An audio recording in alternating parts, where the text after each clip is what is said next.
الحمد للہ رب العالمین والصلاة والسلام علی سید المرسلین وعلی آلہ واصحابہ اجمعین اما بعد فاعوذ باللہ من الشیطان الرجیم بسم اللہ الرحمن الرحیم اللہم صلی علی محمد وآل محمد۔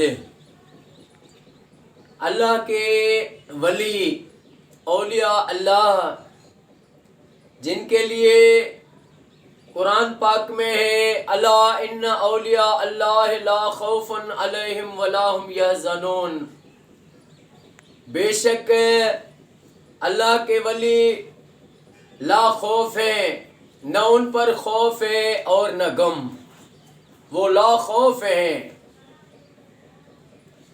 حضرت سلطان باہو رحمت اللہ علیہ کا ایک مرید تھا، اس کی زبان میں اللہ پاک نے اتنی طاقت رکھی تھی کہ وہ جو بھی دعا مانگتا تھا اس وقت وہ قبول ہو جاتی تھی، جو بھی دعا مانگتا تھا۔ اے زبان میری کن برابر موڑا تے کم قلم دے ہو، بس جب بھی اس کے پاس کوئی سائل آتا تو وہ خالی نہیں لوٹتا تھا۔ ایک بار ان بزرگ کے پاس ایک سید زادی آ گئی، اس نے کہا کہ میں تمہیں جو ہے 100 دینار دیتی ہوں، یا اس وقت کے حساب سے لگا دیتے، آج کے دور کا وہ لاکھ روپیہ باندھ دے کہ لاکھ روپیہ نذرانے میں دیتی ہوں، آپ میرے لیے دعا کریں کہ میرا بیٹا جو ہے وہ پھانسی پر ہے، اس کی پھانسی کینسل ہو جائے اور وہ بچ جائے۔ اور اس کو بتایا کہ میں سید زادی ہوں۔ بزرگوں نے دعا فرمائی، جب دعا کی وہ تو چلی گئی، کچھ دنوں کے بعد اس کی پھانسی کے، اس کے بیٹے پر پھانسی کا جو مقدمہ تھا وہ پھانسی کی تاریخ مقرر ہو گئی۔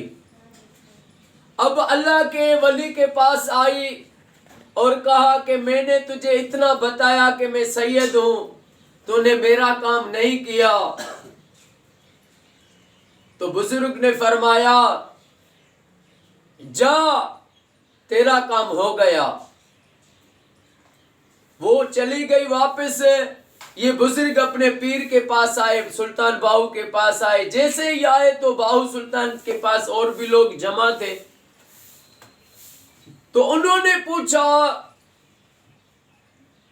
سلطان باہو نے اپنے مرید کو کہا کہ تم نے یہ اچھا نہیں کیا، تو وہ کہنے لگے سید ذات تھے، باہو کہنے لگا اچھا نہیں کیا۔ اب لوگ حیران تھے کہ ماجرا آخر کیا ہے۔ کچھ دیر گزری تو وہ باہو سلطان کا جو مرید تھا وہ فوت ہو گیا۔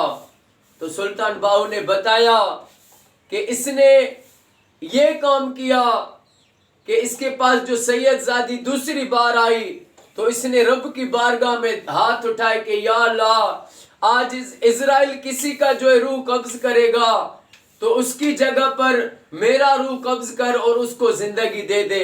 اس نے اپنی جان کی قربانی دے دی اور وہ سید زادے کو رہائی ہو گئی، اس کی اللہ پاک نے زندگی بچا دی۔ تو یہ اللہ والوں نے اپنی زندگیاں قربان کی، جانیں قربان کر دی ہیں۔ ایک وفا کا یہ بھی پیغام ہے کہ کہا کہ یا اللہ اس کی زندگی بچ جائے اور اس کی جگہ پر مجھے موت دے دے۔ دکھ آئے دل جو کسی کا وہ آدمی کیا ہے، کسی کے کام نہ آئے تو پھر زندگی کیا ہے۔ یہ زندگی ایک سمجھے ایسا سفر ہے جو یہ سفر ختم ہوتا جا رہا ہے۔ لوگ کہتے ہیں نا زندگی بڑی ہو گئی، یہ عمر کا بڑا ہو گیا، بڑا نہیں ہو گیا، یہ عمر کا کم ہو گیا، دن بدن عمر کم ہوتی جا رہی ہے۔ تو اس زندگی میں ایسا کریں کہ دنیا تاریخ یاد رکھے، انسان کو بھلائی کرے، ہمدردی کرے، کسی کے کام آئے۔ اور اللہ پاک ہمیں، مجھے، ہر مسلمان بھائی کو، میری بہن کو یہ سعادت دے کہ ساری زندگی کثرت سے درود و پاک پڑھتے رہیں. اور ساری دنیا کے مسلمانوں کو میں ہر ویڈیو میں کہتا ہوں آپ اپنے گھروں میں لاکھ درود پاک پڑھوائیں. جس گھر میں لاکھ درود پاک پڑھا گیا وہ گھر جنت کا باغ ہے. وہاں سے مشکلاتیں بیماریاں سب ختم ہو گئی, رزق میں برکتیں ہو جائیں گی اور اس میں اللہ کے رحمتوں کی برسات ہوتی ہے. اللہ پاک معصوم علی اصغر علیہ السلام کے صدقے اللہ پاک میرے آقا کی ساری امت کو فرقہ واریت سے بچائے. اللہ پاک سارے پاکستان, سعودی, ایران, عراق, شام, فلسطین, مصر میں جہاں بھی مسلمان رہتے ہیں سب کو یہ سعادت دے کہ وہ اپنے گھر میں لاکھ درود پاک پڑھوائیں. اللہ پاک میرے وطن کو, وطن کی پاک فوج آرمی کو ہر موڑ پر کامیابی, فتح اور عزت عطا فرمائے. السلام علیکم ورحمۃ اللہ وبرکاتہ.